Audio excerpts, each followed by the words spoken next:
세계사 속에 보면은 남미는 주로 포르투갈과 스페인이 정복을 했습니다. 아프리카는 영국과 프랑스가 거의 정복을 했고요.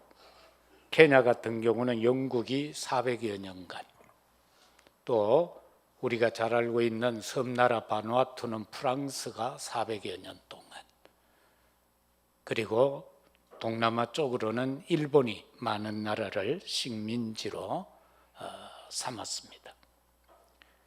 그 어려움들 가운데 그 나라들이 이제 다 해방이 되고 이제 자유함 속에 살아가고 있는 것처럼 우리가 영적으로 사단에게 장악이 되어져서 창세기 3장으로부터 하나님을 떠나게 되고, 그 상황에 있던 우리가 하나님이 친히 육신이 되어 이 땅에 오셔서 예수 그리스도의 직분으로 우리를 구원하여 주셨습니다. 이스라엘 백성들에게 하나님은 새 절기를 지키라, 그렇게 명령을 하셨고요. 오늘 우리가 읽은 이 사도행전 2장의 시작을 보면은 오순절날이 이미 이르매라고 하면서 오순절로 시작이 되어지고 있음을 보게 됩니다. 그래야여서 하나님께서 우리에게 축복을 하시는데, 자녀들에게는 예언하는 축복, 젊은이들은 환상을 보는 축복, 늙은이들은 꿈을 꾸는 축복을 주겠다, 그렇게 말씀합니다. 그 성령이 역사하던 그 마가다락방에 모여있던 그 현장에 수많은 유월절을 지키기 위하여서 왔던 디아스포라들이 모여들었는데, 그들이 3,000명이 그 현장으로 와서 예수님을 믿게 되었다라는 말씀을 오늘 우리는 읽은 바가 되어졌습니다.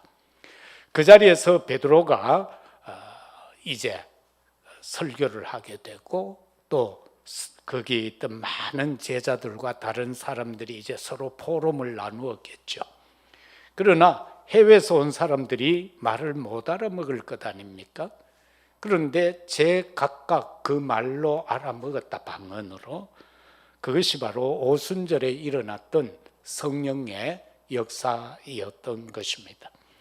베드로가 오늘 우리가 읽은 말씀에서 설교한 것 중에 요약되어진 말씀이 36절에 기록이 되는데, 너희가 십자가에 못 박은 이 예수를 하나님이 주와 그리스도가 되게 하셨다, 그렇게 분명하게 밝힙니다.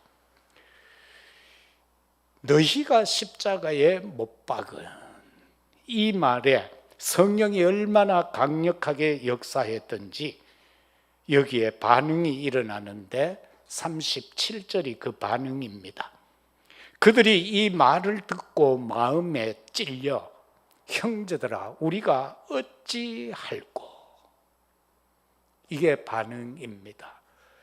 성령 충만한 역사가 일어날 때에 그 간단한 한마디, 너희가 십자가에 못 박은 이 예수를 하나님이 주와 그리스도가 되게 하셨다. 그 자리에 있던 모든 사람들이 이 말을 듣고 유대인들이 회개하게 되는 모습을 보게 됩니다. 그것이 바로 구원에 대한 해답인데, 구원에 대한 해답은 딴 거 아니에요. 오늘 읽은 말씀 38절에 보면은 이렇게 기록합니다. 베드로가 이르되 너희가 회개하여 각각 예수 그리스도의 이름으로 세례를 받고 죄 사함을 받으라. 그리하면 성령의 선물을 받으리니, 바로 우리에게 성령 세례를 허락하시겠다라는 약속의 말씀입니다.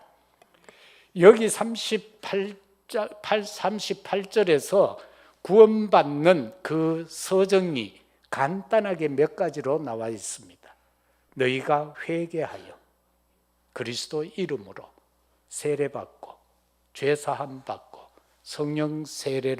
성령을 선물로 받으라 이렇게 했는데, 또 신학자들은 여러 가지로 이 구원의 서정이라 하여서 9단계가 있다 또는 7단계가 있다 그렇게들 말합니다.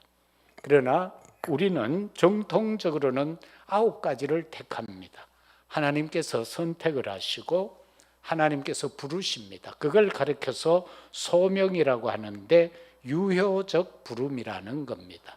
쓸데없이 부른 것이 아니고 하나님이 함께하기 위해서 우리를 유효적으로, 효과적으로 우리를 부르셨다는 것이고, 부름과 동시에 우리를 중생시킨다, 성령으로 거듭나게 하신다. 그리고 회개와 믿음이 동시에 일어난다. 죄를 깨닫고 돌이켜 예수 그리스도를 믿는 것, 그걸 가리켜서 회개와 믿음이다. 그 다음에 칭의라는 겁니다. 우리를 칭하여 줘요. 너 죄 사해지고 하나님 앞에서 의인으로 우리를 선포하시는 겁니다. 너는 이제 의인이다 이렇게 선포하는 것을 칭의다 그렇게 말하죠. 그 다음에는 양자다. 하나님께서 법적으로 우리를 자녀 삼으셨다는 겁니다.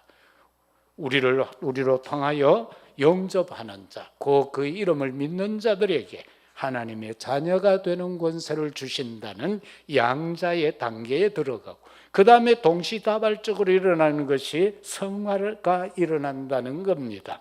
우리가 지난날 사단을 아비로 삼고 살았는데, 그런데 이제는 성삼위 하나님을 믿고 살아가지요. 그래서 성령이 성품을 변화시켜 간다라는 겁니다.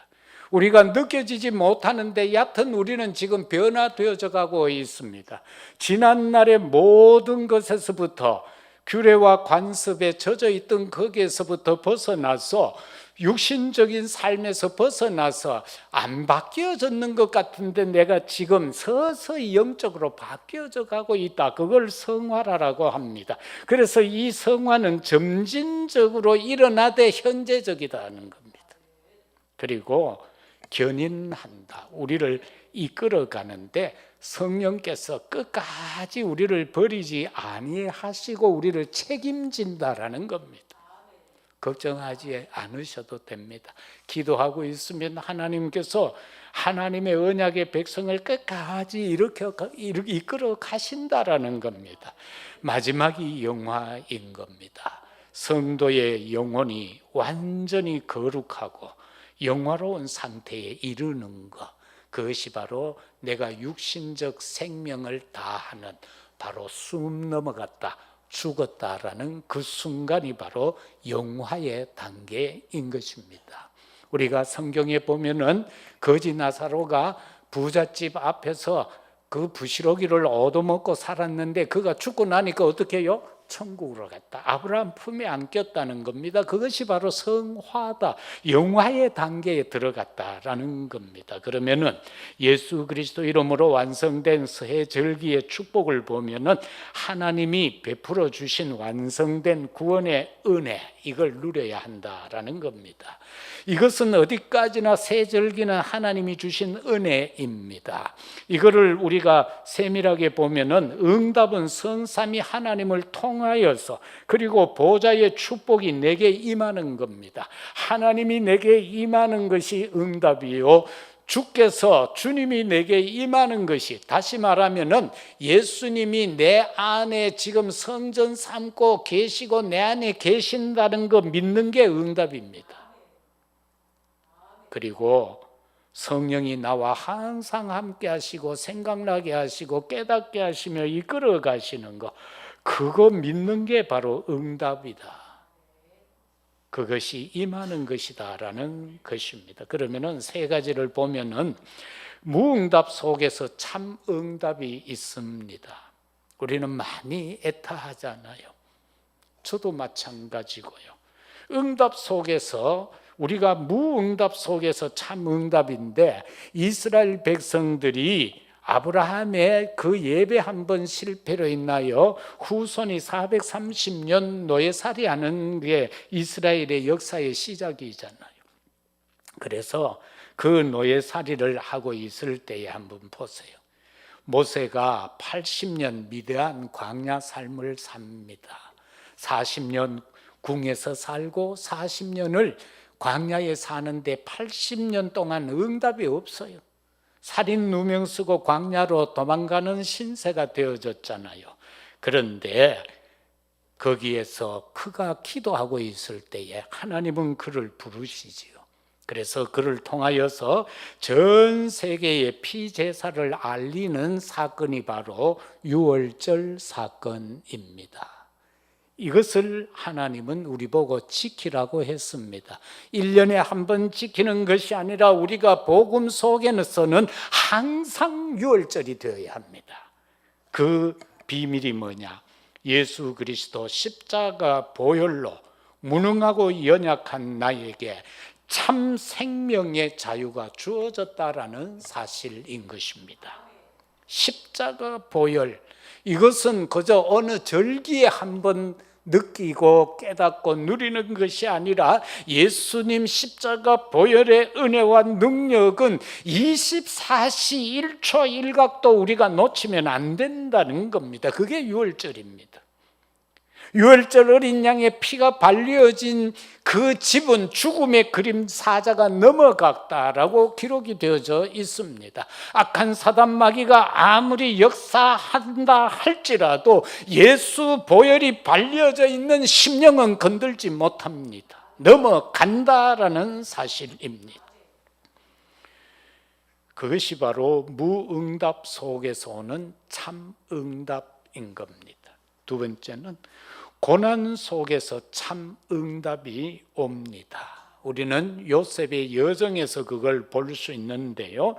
오늘 읽은 이 사도행전 2장은 바로 오순절의 성령의 인도 역사를 말씀하고 있잖아요. 요셉은 그 형들로 인하여서 많은 어려움을 당합니다.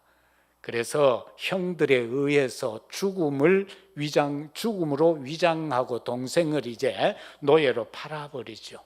노예로 팔려가서 종살이 하다가 또 누명 쓰고 감옥 갑니다. 거기에서 장관을 만나고 그 장관을 통하여 이제 왕 앞에 서게 되고 그가 총리가 되어지고 전 세계 복음화의 축복을 누리는 장면을 보게 됩니다. 고난 속에서 참응답이다. 지금 내가 고난당한다라고 여겨집니까? 그러면은 하나님은 참응답을 주시겠다라는 신호다라고 보시면 됩니다. 왜냐하니까 내가 아무리 고난 가운데 있어도 내 마음 안에 주님이 계시기 때문에 그렇습니다. 그리고 한순간도 우리를 버려두신 적이 없습니다. 우리는 살다 보면은 자식도 잠깐 잊어버릴 순간이 있어요. 그죠? 잊어버리는 순간. 얼마 전에 그 TV에 보니까 솔로인가 솔로 나라가 나오는데 거기에 보니까 이 여성들이 거기에 남성들도 그렇고 7상이 나왔는데 보니까 전부 아기들이 또 있더라고.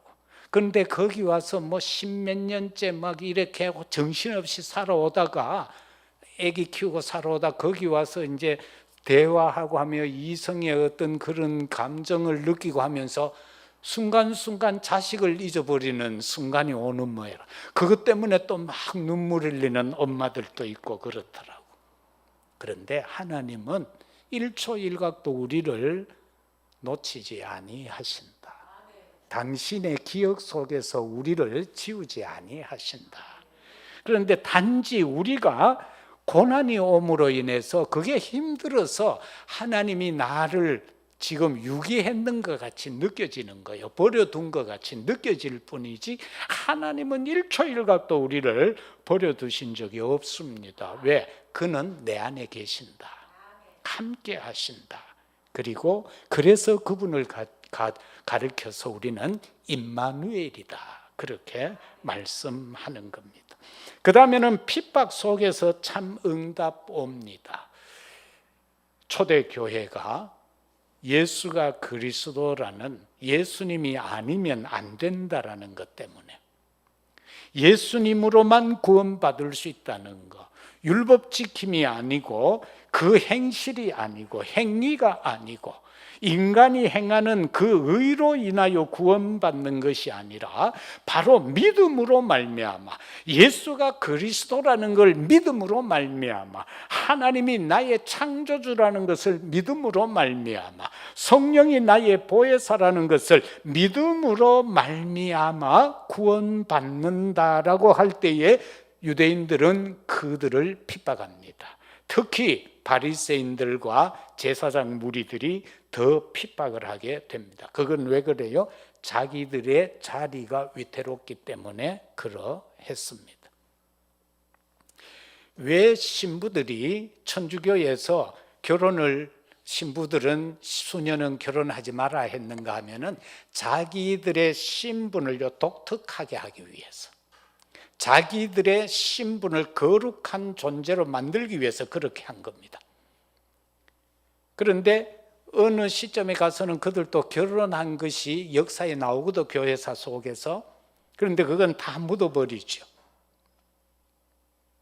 그러면서 그들은 베드로가 결혼 안 했다라고 했는데 베드로는 분명히 성경에 보니까 베드로의 장모의 열병을 예수님이 치유했잖아요.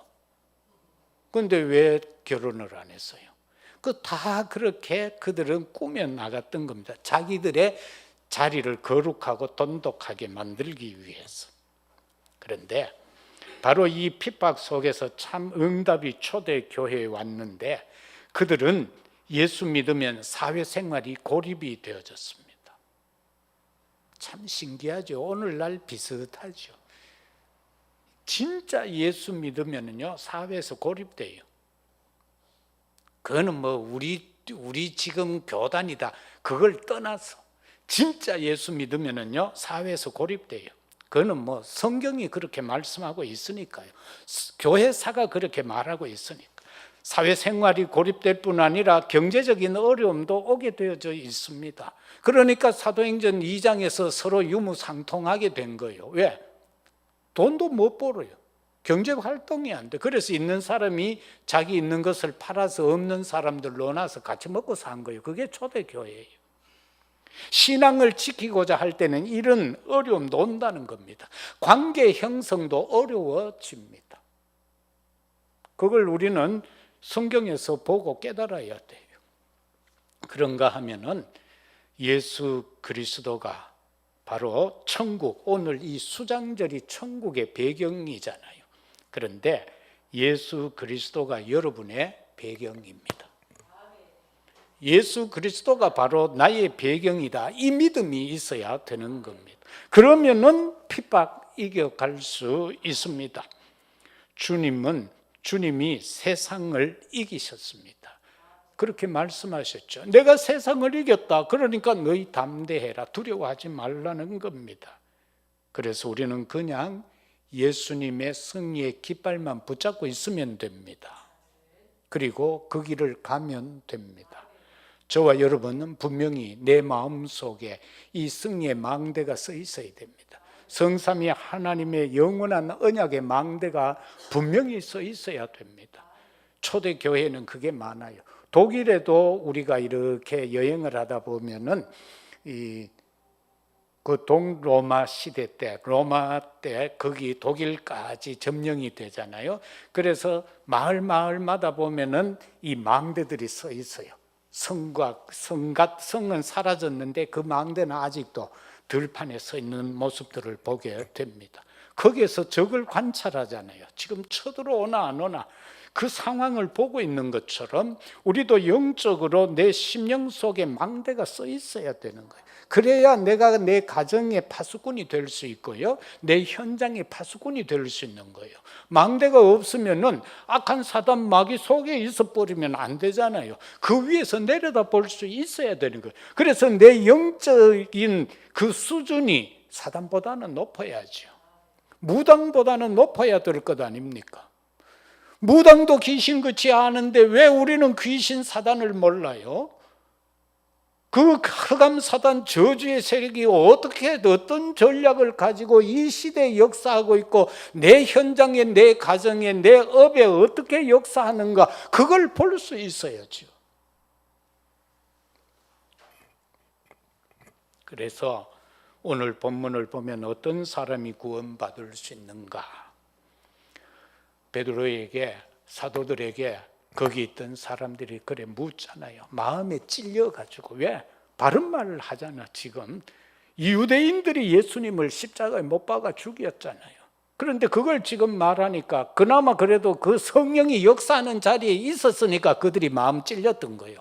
바깥에 있었으면 오히려 더 열받치겠죠. 저놈들 진짜 죽여야 된다 그랬겠죠. 그런데 성령이 역사하는 그 현장에 동참했으니까 그들이 마음이 찔린 거예요. 그래서 예배가 중요하다는 거예요. 그 비밀만큼은 여러분 깨달아보면요 됩니다. 예배가 중요하다는 것. 그래서 묻잖아요. 형제들아 우리가 어찌할꼬? 그러면은 누가 구원받는가? 내가 누구인지를 아는 사람이 구원받습니다. 이거는 절대 진리입니다. 예수님이 성령으로 역사할 때 우리는 내가 죄인이라는 걸 알죠. 성령 역사 안 하면은 죄인임을 몰라요. 우리가 복음 전해서 그 복음 받은 사람이 영접하잖아요. 그거는 우리가 변변치 못한 말로 그들에게 전하는 그 말씀에 성령이 역사했기 때문에 그 받는 사람이 영접하는 거예요. 그게 안 되면 안 돼요. 그래서 우리는 어떤 사람을 놓고 기도하고 준비해서 가서 전해라 하는 것은 바로 그거예요. 내가 말씀을 전할 때에 그 사람 심령에 성령이 역사되어야 하는 거예요. 성령이 역사 안 되면 죽어도 영접 안 해요. 왜? 죄인임을 모르는데. 죄인임을 깨달아야 거기에서 주님 나는 죄인입니다. 내 안에 오시옵소서가 되어진다라는 겁니다. 그래서 예수님께서 우리를 부를 때에는 이렇게 말씀하잖아요. 내가 너희를 불렀다. 왜? 너희와 함께하기 위해서 불렀다라는 겁니다. 그리고는 너희를 통해서 내가 전도하겠다. 내가 하면은 다 되지만은 너희를 통해서 하겠다는 거예요. 전도도 하며 그래서 너희에게 귀신도 쫓아내는 권능도 주겠다라고 그렇게 약속하신 바가 됩니다. 그리고 증인이 되리라고 했습니다. 사도행전 9장 15절에서는 나의 택한 그릇이라고 했습니다. 바로 이게 나입니다. 이게 나이다라는 사실입니다. 그런가 하면은 우리가 성삼위 하나님을 바로 알아야 돼요. 그래야 나를 알 수가 있어요. 그냥요 뭐 철학자들이 말하는 거 네 꼬라지를 알라라고 하는 그거 가지고는 구원에 못 이릅니다. 성령이 역사함 속에서 내가 누군가를 알아야 돼요. 그래서 베드로가 이렇게 말하잖아요. 죄를 깨닫고 회개하라 그렇게 말합니다. 그리고는 물세례 받으라. 그리고 그 속에서 일어나는 것이 죄 사함을 받는다는 겁니다. 단계적입니다. 그러면서 나아가서 하나님께서 성령까지 선물로 주겠다 그렇게 약속하셨습니다. 그리고 누가 구원받는가? 너희와 너희 자녀라고 분명하게 약속했습니다. 39절에서 이 약속은 너희와 너희 자녀와 모든 먼 데 있는 사람 곧 우리 주 하나님이 얼마든지 부르시는 자들에게 하신 것이다. 사도행전 16장 31절에서 주 예수를 믿으라 그리하면 너와 네 집이 구원을 얻으리라. 창세기 6장 18절에서 방주를 지으시라고 명하신 여호와께서 거기에 나오는 노아를 보고 한 말입니다. 이 방주를 지어서 누가 들어가느냐? 너하고 너의 아들들, 너의 부인, 그리고 너의 아들의 아내까지. 그러니까 자부. 그 숫자가 8명이었습니다. 사람은. 그리고 동물은 어떻게 해요? 식물은 물에 잠겨도 나중에 물이 빠져나면 뿌리가 있기 때문에 다시 솟아나요. 그런데 짐승은 다 떠내려가 보면 죽잖아. 그런데 그 종류별로 노아가 모으려고 한번 생각을 해보세요.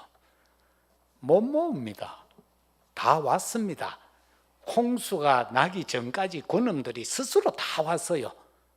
하나님이 방주 안에 넣는 짐승까지도 다 선별해가 알아서 오도록 했는데, 하물며 당신의 형상으로 지음받은 구원받을 자를 버려두시겠나? 중요한 건 뭐예요? 우리가 방주만 지으면 돼요. 의미 알겠어요? 내가 방주라는 사실이 확신이 들면은요, 하나님은 내게 사람 붙인다. 왜? 오게 되어져 있으니까. 돌아다니면서 찾은 거 아니에요. 방주 만들어 놓고 있으니까 다 왔어요. 그리고는 다 방주 안으로 들어갔어요. 문 누가 닫았어요? 그 8명으로는 그 문 못 닫아요. 축구장에 3배 길인데 그 배를 어떻게 큰 문을 닫아요? 하나님이 닫았다라고 되어 있잖아요, 성경에. 그래서 구원의 마무리는 시작과 끝은 하나님인 거예요. 그래서 예수님을 지칭해서 계시록에 보니까 그는 알파요 오메가다라고 했어요. 그래, 모든 것 시작 예수님이 하십니다. 모든 것 끝 마무리 예수님이 하십니다. 염려하지 마세요. 걱정하지 마세요. 주님께 다 맡기시기를 주의 이름으로 축복합니다. 먼데 있는 부르심 받은 자가 구원받을 대상자입니다. 39절이죠. 그리고 사도행전 2장 9절에서 12절에 보면 오순절 성령의 역사의 현장에서 유월절 지키러 예루살렘 성전에 왔다가 소문 듣고 성령에 끌려서 다 이쪽으로 온 거예요. 그 숫자가 3,000명이다라는 겁니다. 그런가 하면은 출애굽기 12장 37, 8절에도 보면은 이스라엘 백성들이 출애굽을 할 때에 장정이 60만이라고 그랬죠.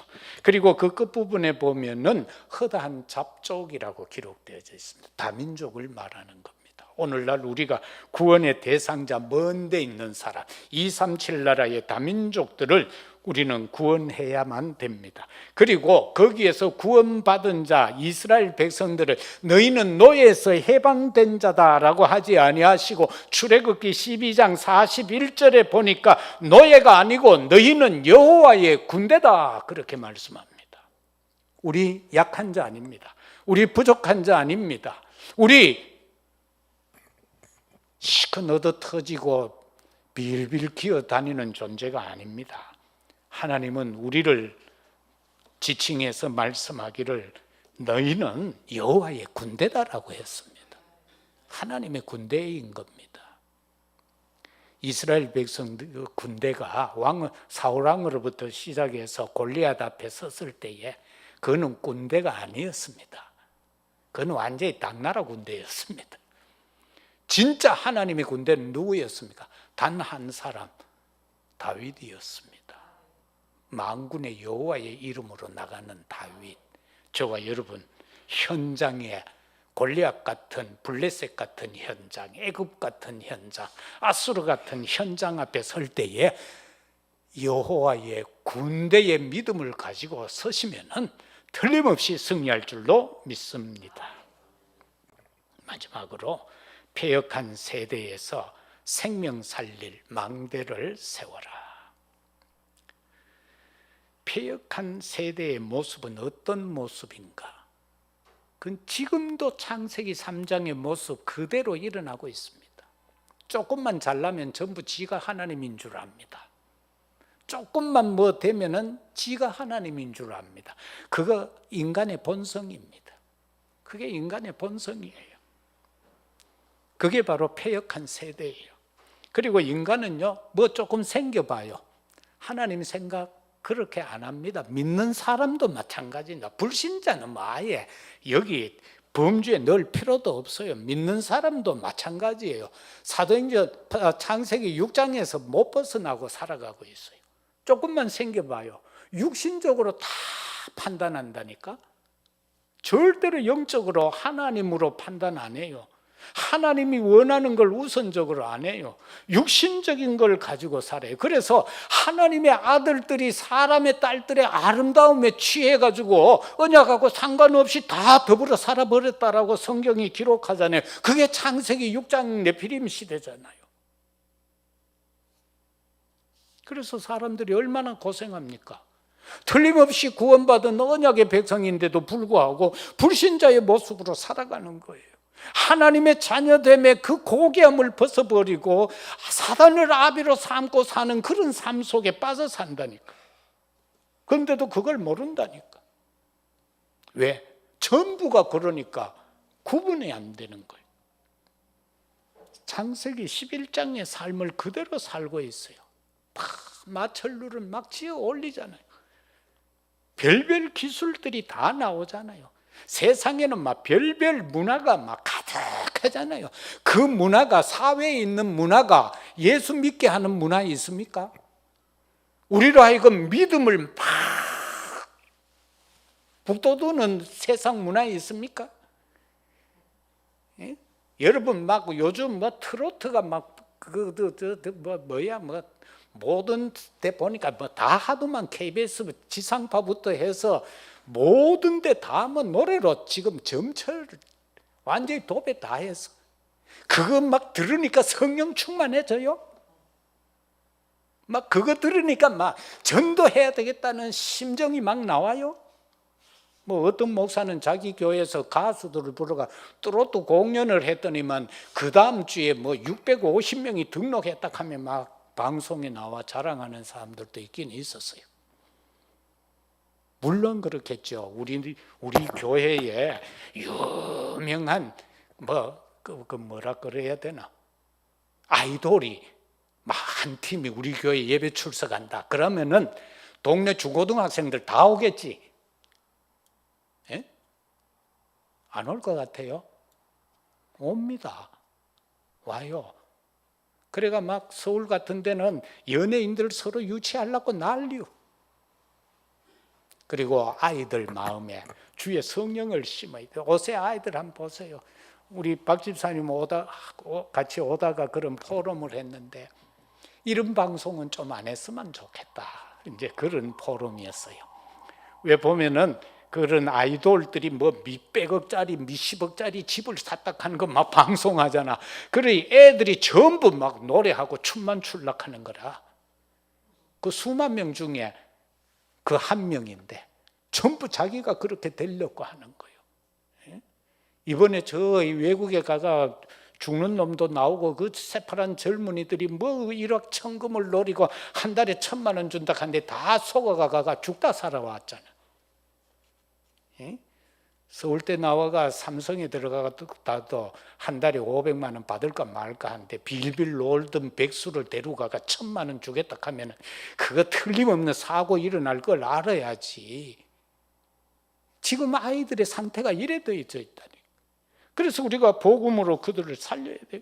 이 폐역한 세대 이거 살려야 되는 겁니다.